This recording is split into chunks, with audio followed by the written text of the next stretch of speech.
5 ঘন্টা পর শুরু জ্যামাইকা টেস্টের প্রথম দিন। ওয়েস্ট ইন্ডিজের ক্যাচ মিসের আক্ষেপ, সাদমানের অর্ধশতকে স্বস্তিতে Bangladesh. A welcome 50 for Shadman coming back into the team for this test match. বাংলাদেশের টেস্ট ক্রিকেটে উন্নতির অন্তরায় ধীরগতির উইকেট, মন্তব্য আইরিশ নারী দলের কোচ এড জয়েসের। ঘরোয়া স্পোর্টিং উইকেটের পরামর্শ, কাজ করতে আগ্রহী শান্তদের সঙ্গে। শঙ্কার মেঘ কাটতে যাচ্ছে চ্যাম্পিয়ন্স লিগ নিয়ে, হাইব্রিড মডেলেই রাজি পাকিস্তান। খবর ভারতীয় গণমাধ্যমে। সোমবার আইসিসিকে চূড়ান্ত সিদ্ধান্ত জানাবে পিসিবি। প্রথম দিন খেলা হয়েছে মাত্র 30 ওভার। বাংলাদেশের সংগ্রহ 2 উইকেটে 69 রান। আউটফিল্ড ভেজা থাকায় 5 ঘন্টা পর শুরু হয় খেলা। আর বাজে ব্যাটিং প্রদর্শনীতেও অর্ধশতক উপহার পেয়েছেন সাদমান ইসলাম। এক সেশনের দিনে 3 ক্যাচ মিস করেছে West Indies. We have any hope of this ground drying up, then if this heat continues. কিংস্টনের আকাশ রোদে ঝলমল, তবুও মাঠে খেলা নেই। দীর্ঘ 5 ঘন্টা অপেক্ষার পর মাঠে নামার সুযোগ হয়েছে ক্রিকেটারদের। মেঘ সরিয়ে আকাশ হাসলেও আউটফিল্ড ভেজা থাকায় খেলা শুরু হতে এতটা দেরি। এদিন টস করতে নেমেই ওয়েস্ট ইন্ডিজের হয়ে রেকর্ড করেছেন ক্রেগ ব্রাথওয়েট। গ্যারি সোবার্সকে টপকে টানা 86 টেস্ট খেলার কীর্তি গড়লেন ক্যারিবীয় অধিনায়ক।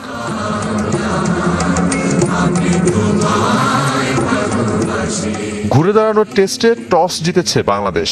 2 পরিবর্তন একাদশে ফিরেছেন সাদমান ইসলাম ও নাহিদ রানা।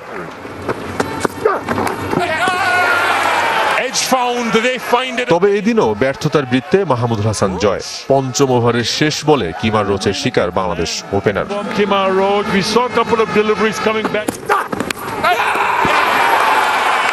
মুমিনুল হকেরও একই পরিণতি।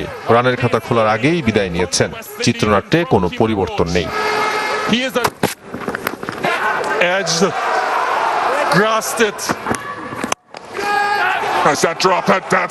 নরবরে সাদমান ইসলাম ও শাহাদাত দীপু দুজনের 3 ক্যাচ মিস করে আক্ষেপে পড়েছেন ক্যারিবীয়রা।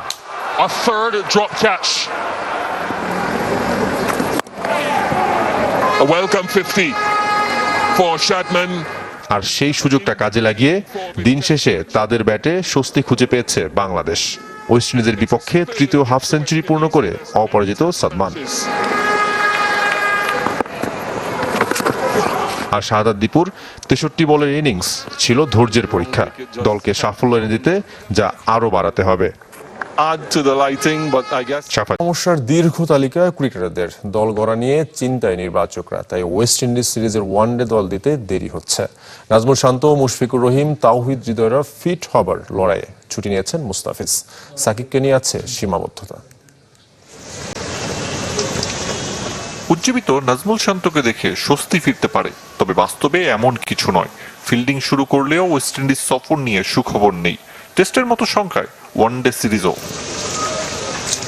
দ্বিতীয় ফিটনেস টেস্টে ইতিবাচক রেজাল্ট পেয়েছে বিসিবি। অন্তত শেষ ওয়ানডে খেলতে ক্যারিবিয়ানের বিমান ধরতে পারেন বাংলাদেশ। এশিয়া কাপ প্রসঙ্গ, আজিজুল হাকিমের সেঞ্চুরিতে শুভ সূচনা করল বাংলাদেশ। এশিয়া কাপের উদ্বোধনী ম্যাচে আফগানিস্তানকে 45 রানে হারিয়েছে জুনিয়র লাল সবুজ। প্রথমে ব্যাট করে 9 উইকেটে 228 রান করে বাংলাদেশ। জবাবে 183 রানে থামে আফগানরা। টস হেরে ব্যাট করতে নেমে ভালো শুরু করতে পারেনি বাংলাদেশ। কোনো রান না করেই আউট হন ওয়াদ আবরার। তবে দ্বিতীয় উইকেটে দারুণ খেলা উপহার দেন কালাম আজিজুল জুটি। দুজন মিলে গড়েন 142 রানের জুটি। 66 করে গজনফরের বলে আউট হন কালাম সিদ্দিক। তবে অবিচল ছিলেন আজিজুল হাকিম। ঠান্ডা মাথায় ব্যাট চালিয়ে তুলে নেন শতক। 9 উইকেট হারিয়ে 228 রান তুলতে সমর্থ হয় বাংলাদেশ অনূর্ধ্ব 19 দল। জবাবে ব্যাট করতে নেমে বাংলাদেশের বোলারদের সামনে খুব একটা প্রতিরোধ করতে পারেনি আফগানিস্তান। নিয়মিত বিরতিতে উইকেট হারাতে থাকে তারা। বড় কোনো ইনিংস আসেনি কারো ব্যাট থেকে। প্রতিপক্ষকে 183 রানে অল আউট করে দিয়ে 45 রানের জয় তুলে নেয় বাংলাদেশের যুবারা।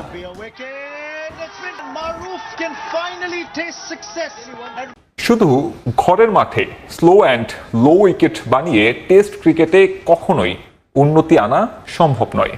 ভবিষ্যতের ভাবনায় তাই অন্তত ঘরোয়া লিগে ভিন্ন ভিন্ন ট্র্যাক বানানোর পরামর্শ সাবেক ইংলিশ ও আইরিশ ব্যাটার এড জয়েসের। প্রথম শ্রেণীর ক্রিকেটে 18,000-এরও বেশি রান করা জয়েস বিস্মিত এদেশের ক্রিকেটারদের নিয়মিত ইংলিশ কাউন্টি লিগে সুযোগ না পাওয়ায়। বর্তমানে আইরিশ নারীদের হেড কোচের দায়িত্বে থাকা জয়েস সুযোগ পেলে কাজ করতে চান টাইগার ডাগ আউটে। মাহবুব রিমনের রিপোর্ট। প্রায় 6 ফিট উচ্চতার দীর্ঘকায় গড়ন, প্রথম দর্শনেই পরিচিত মুখ, চোখ আটকে যাবে যে কারোই। শুধু আয়ারল্যান্ডের সাবেক অধিনায়কই নন, তিনি প্রথম আইরিশ ক্রিকেটার যিনি খেলেছিলেন ইংল্যান্ডের জাতীয় দলের জার্সিতে।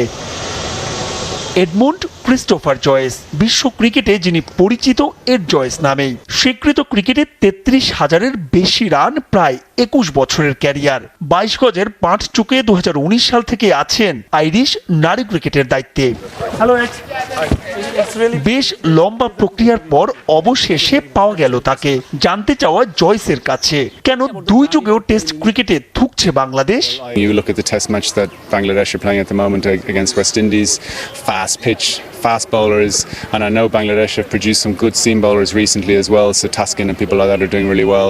But I think the batters, you just get used to playing on the pitches that you grow up on, you know, so it's easier to play on, you know, low pitches that turn a bit, and then when you go overseas it's harder. But it's the same for all the other teams. Home advantage is really a big thing in test matches now, and definitely the talent there, it's just a matter of being. So I would say try and play everything, but don't rule out playing test matches. আক্ষেপের জায়গা আছে আরো। 4 দিনের county ক্রিকেটে এক সাকিব ছাড়া সুযোগ মেলেনি কোনো বাংলাদেশের। তামিম মুস্তাফিজরা খেলেছেন রঙিন পোশাকে, অথচ আফগান লঙ্কান ক্রিকেটাররা নিয়মিতই মাতাচ্ছেন এই লিগ।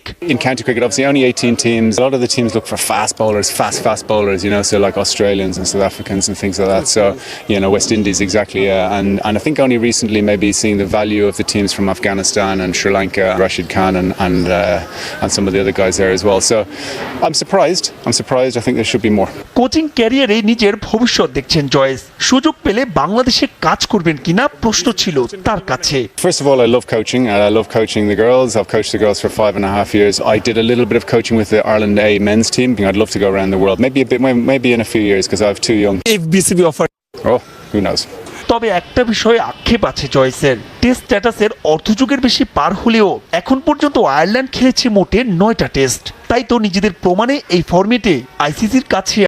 আফগানিস্তানের পর নেপালকেও হারিয়ে এশিয়া কাপে দারুণ শুরু করেছে বাংলাদেশ অনূর্ধ্ব-19 দল। 142 রানের লক্ষ্য তাড়া করতে নেমে 28 ওভারে 5 উইকেটে জয় নিশ্চিত করে জুনিয়র টাইগাররা। অধিনায়ক আজিজুল হাকিম তামিম অপরাজিত 5-2 রানের ইনিংস খেলে দলের জয় নিশ্চিত করেন।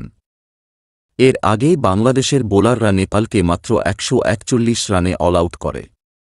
ফাহাদ, ইমন ও রিজন নেন 2টি করে উইকেট। টানা 2 জয়ে সেমিফাইনালের পথে এক পা দিয়ে রেখেছে বাংলাদেশ।